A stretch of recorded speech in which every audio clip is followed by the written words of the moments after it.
So good morning all of you. कैसे हैं मेरे देश के बच्चों? आज हम लोग मनी चैप्टर क्लास 12 का थर्ड लेक्चर देखेंगे, जहां पे आज हम देखेंगे कि मनी सप्लाई क्या होता है, फॉर्म्स ऑफ मनी क्या होते हैं। आओ देखते हैं बच्चों। सो मनी सप्लाई क्या है? What is money supply? देखो, व्हाट इज मनी सप्लाई? जब मैं मनी सप्लाई की बात करता हूं तो कहते हैं क्या? कहता है it refers to the total volume of money held by public at a particular point of time। एक समय में पब्लिक के पास जितना पैसा होगा उसे हम मनी सप्लाई कहते हैं। यानी कि क्या हुआ? पहले ही अंडरस्टैंडिंग बन गया क्या? It is a stock concept. Money supply is a stock concept. जितना पैसा पब्लिक के पास होगा एक समय पे वो क्या होगा? मनी सप्लाई होगा। एंड जब मैं मनी सप्लाई कहता हूं तो मैं सिर्फ पब्लिक बोल रहा हूं। पब्लिक मींस क्या हो गया? Individuals, house hold and business firm. House hold and business firm, ये पैसा बैंकों के पास नहीं होना चाहिए। जो पैसा बैंकों के पास है, आरबीआई के पास है, हम वो सब कुछ नहीं लेंगे। गवर्नमेंट के पास है, हम नहीं लेंगे। हम क्या लेंगे फिर बच्चों? हम लेंगे सिर्फ जो पब्लिक के पास है। ठीक है, आइए नेक्स्ट देखते हैं। सो features of money supply, it includes money held by public only, सिर्फ पब्लिक के पास हो। नोट क्या लिखा है देखो, here public means individuals and business firm, it does not include government and other money suppliers। Government नहीं आएगा, बैंक नहीं आएगा, ये सब गवर्नमेंट एंड बैंक जो होते हैं वो कौन होते हैं? मनी सप्लायर्स होते हैं। तो वो लोग नहीं आएंगे, सिर्फ आम जनता आएगी, या तो वो हाउस होल्ड है या बिजनेस फर्म है। ठीक है जी, आगे मूव करते हैं। नाउ अब सेकेंड पॉइंट है इसका फीचर का, it is a stock concept. तो मैंने क्या कहा? ये स्टॉक कॉन्सेप्ट क्यों है sir? Why it is stock concept? Because it can be measured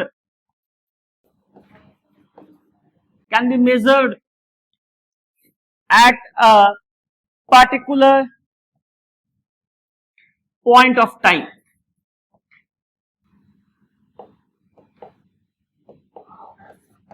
Point of time,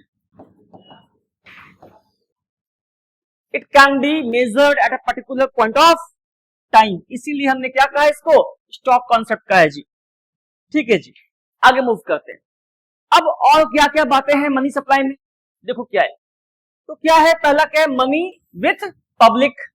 it consist of paper, notes and coins held by the public. It is the most liquid of all the assets and coins of all denominations. सारे paper currency, सारे coins जो public के पास है, सबको हम money supply कहेंगे। ठीक है sir. Now moving forward, demand deposits with bank. मेरी बात समझना, एक तो क्या है? करेंसी नोट हो गया, सपोज को ये 500 का नोट है, ठीक है, प्लस कॉइन्स हो गए, सपोज को ये 2 का सिक्का है, प्लस डिमांड डिपॉजिट्स। ये क्या होता है? Demand deposits are the cheques. Are the cheques means तुमने डिमांड किया ना बैंक से कि हमको दे दो पैसा, तो जितने भी डिमांड डिपॉजिट्स हैं, कॉइन्स हैं और करेंसी नोट्स हैं, इन तीनों को तुम मिला दोगे तो आप क्या आ जाएगा? It is known as money supply. इसे हम मनी सप्लाई कहेंगे। यस। अब क्या है देखो, measures of money supply.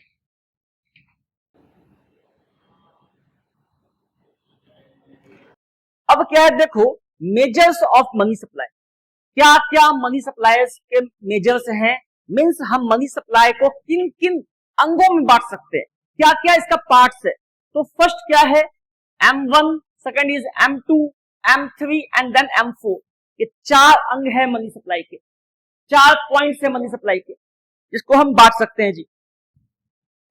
Now the first one is M1। The first one is M1. It is the first and basic measure of the money supply.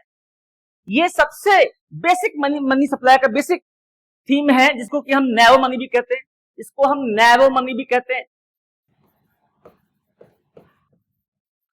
इसको हम narrow money भी कहते हैं. यस, तो ये क्या है? M1 equals to currency and coins with public, demand deposits with commercial bank and other deposits with RBI. Means पहला मनी सप्लाई कौन है? तो पहला मनी सप्लाई है M1. दैट इज M1 क्या है? Currency and coins with public. Public के पास जितने पैसे हैं प्लस डिमांड डिपॉजिट्स जो तुमने जमा किए हैं वो, और other deposits with RBI. RBI के पास कुछ डिपॉजिट्स होते हैं, जैसे फॉर एग्जांपल बैंकों का कुछ होता है डिपॉजिट्स होता है. कुछ क्या होता है ना, फॉरेन करेंसी, फॉरेन कंट्रीज के कुछ होते हैं. जैसे for example city bank of America एक डिमांड डिपॉजिट इशू करती है RBI को कि भाई हमको इतना पैसा दो, जो हमने आपको दिया हुआ है पैसा इतना दो हमको निकाल के. तो क्या होता है, कई बार विदेशी बैंकें भी हमारे RBI से पैसा मांगती हैं. फॉरेन इंस्टीट्यूशंस या फॉरेन बैंक्स जो मांगते हैं, तो ये सब कुछ क्या कहते हैं, इसको हम M1 की कैटेगरी में रखते हैं. सिंपल याद रखना, currency and coins with public plus demand deposits with commercial bank plus other deposits with RBI. चलते हैं जी आगे. नाउ M2 क्या है? What is M2? It is a broader concept of money. It is a broader concept of money supply. Money supply का ये क्या है? एक ब्रॉडर कॉन्सेप्ट है. मींस नैरो मनी से आगे आ गए हम लोग. ठीक है, अब क्या देखो, M1 plus savings deposits with post office saving bank. क्या बोला गया? M2 क्या है? M1 plus saving deposits with post office saving bank. ये क्यों कहा गया ऐसा सर? देखो क्या होता है ना, जब हम M1 निकाले थे, याद करना, तो हमने क्या किया था? Currency plus coins, yes, currency notes plus coins plus demand deposits plus other deposits. ठीक है, ऐसा था. तो अब बात समझना क्या होता है, यहां पे जब मैं डिमांड डिपॉजिट्स की बात करता हूं तो तुम पोस्ट ऑफिस से चेक से तुम इशू नहीं कर सकते. मींस चेक इशू करके पैसा निकाल नहीं सकते. तुम पोस्ट ऑफिस में चेक इशू करके पैसा निकाल नहीं सकते हो, इसीलिए ये M1 में नहीं आया. अब M2 में आ रहा है M1 के साथ इंक्लूड होकर. इसलिए मैंने कहा M2 क्या हो जाएगा? M1 plus saving deposits with post office saving bank. Yes, moving forward. अब M3 क्या है? देखो, this concept is broader as compare to M1. M1 से ये भी बड़ा है. क्या है? देखो, M1, ठीक है sir, plus net time deposits with bank. ये टाइम डिपॉजिट्स जो होते हैं ना, these are known as term deposits. ये टर्म डिपॉजिट्स है, FD वगैरह. ये जो FDs होते हैं ना, ये वही है.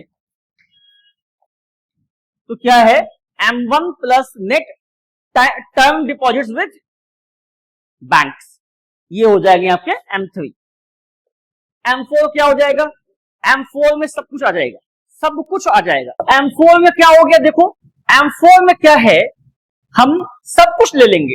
जैसे फॉर एग्जांपल जब मैं बात करता हूं M3 का, तो M3 में M1 भी आ गया है, तो M1 इसमें इंक्लूड है. नाउ अब क्या है, प्लस कर देंगे हम total deposits with post office savings bank in addition to M3. Means क्या हुआ? याद करना, M2 में क्या था? पोस्ट ऑफिस में तुमने सेविंग्स खाते में जमा किया था ना. अब यहां पे क्या है? पोस्ट ऑफिस में तुम सारे खाते में जमा कर सकते हो. मींस तो पोस्ट ऑफिस में तुम्हारा चाहे सेविंग्स अकाउंट हो, टर्म अकाउंट हो, या फिर कई लोग आजकल करंट अकाउंट भी खोलते हैं पोस्ट ऑफिस में. तो सारे पैसे जो पोस्ट ऑफिस में जमा हैं वो सब भी तुम इंक्लूड कर दोगे. Means along with savings account सारे, तो उनको हम मिला के हम क्या बोलेंगे, M4 बोलेंगे। एंड M4 क्या है, M4 सबसे ज्यादा ब्रॉड मनी है, मींस सबसे नैरोअर मनी कौन है, M1, देन ब्रॉडर आ जाओ M2, देन और ब्रॉडर M3, देन M4। तो ये सीक्वेंस चलता है मनी का। तुम्हें कुछ नहीं करना है, बस उसको एक बार देख लेना है कि M1 में क्या है, 2 में क्या है, 3 में क्या है एंड 4 में क्या है। आगे मूव करते हैं। देखो यहाँ पे तो मैंने आपके लिए एक चार्ट बना दिया है। इस चार्ट को मैंने आपके लिए एक चार्ट बना दिया है। इस चार्ट को आप कॉपी कर लो, इसको आप फटाफट स्क्रीनशॉट ले लो और उसके बाद आप इसको बैठ के पढ़ लेना। एकदम इजी है, कोई दिक्कत नहीं आने वाला है। Yes, moving forward. सो अब है high powered money. What is high powered money? High powered money तो क्या होता है, देखो हाई पावर्ड मनी क्या होता है, it is the money produced by RBI and government. It consist of two things. क्या क्या? Currency held by public, cash reserve with the banks. तो सुनो क्या हुआ, जो आरबीआई प्रोड्यूस करती है और जो बैंक प्रोड्यूस करती है, मींस क्या हुआ, आरबीआई जितने भी करेंसीज प्रोड्यूस करती है, बनाती है, एंड गवर्नमेंट जितने भी करेंसीज, मतलब currency in the sense coins जो प्रोड्यूस करती है, कौन? Government is producing the coins. ठीक है, तो क्या होता है, ये लोग जो प्रोड्यूस करते हैं और जो पैसा पब्लिक के पास है, और कैश रिजर्व जो बैंक के पास है, इन दोनों को हम इंक्लूड कर देंगे तो हाई पावर्ड मनी आएगा। इन दोनों को हम इंक्लूड कर देंगे तो हाई पावर्ड मनी आ जाएगा। सो देखो क्या है, मैंने आपके लिए बनाया है कि मनी और हाई पावर्ड मनी में क्या अंतर है। यहां कंफ्यूज मत होना तुम। Money consist of currency and demand deposits. इसको सीखने के बाद, ये सारे वीडियोस देखने के बाद आपको मनी चैप्टर में कोई दिक्कत नहीं आएगी। ये अल्टीमेट वीडियोस है। इससे बाहर आपको ना बिहार बोर्ड में, ना सीबीएसई में, ना आईसीएसई में कहीं इससे बाहर नहीं पूछेगा। तो आप इसको अच्छा से पढ़ेंगे। क्या लिखा है देखो, money consist of currency and demand deposits. ठीक है, मनी जो है उसमें क्या आता है, करेंसी आता है एंड डिमांड डिपॉजिट्स आता है। लेकिन जब मैं हाई पावर्ड मनी बोलता हूं तो क्या है, it consist of currency and cash reserve with the bank. Means क्या हुआ, हाई पावर्ड मनी में क्या है, करेंसी आएगा and cash reserve with the bank आएगा। याद रखना, यहां पे और यहां पे डिफरेंस है। इस डिफरेंस को तुम एक बार नहीं 10 बार पढ़ लेना, लेकिन इसको अच्छा से समझ लेना, क्योंकि ये क्या है, स्लाइड डिफरेंस है। ये स्लाइड डिफरेंस है, बट तुमको ये कंफ्यूज कर सकता है। इसीलिए इसको तुम लोग अच्छा से पढ़ लोगे एंड इसके बाद अब कोई भी कॉन्सेप्ट बचे नहीं है तुम्हारे एग्जाम्स के लिए। तो अच्छा से बैठ करके मनी चैप्टर को, जितने भी तुम्हारी किताब में एमसीक्यूज है उसको बना लो, जो भी क्वेश्चन दिया हुआ है उसको बना लो। अगर ना बने कमेंट करना, फोन नंबर दिया हुआ उसमें बोलना, मैं आपको हर व्हाट्सएप का हर कमेंट का जवाब दूंगा। So thank you all of you, thank you.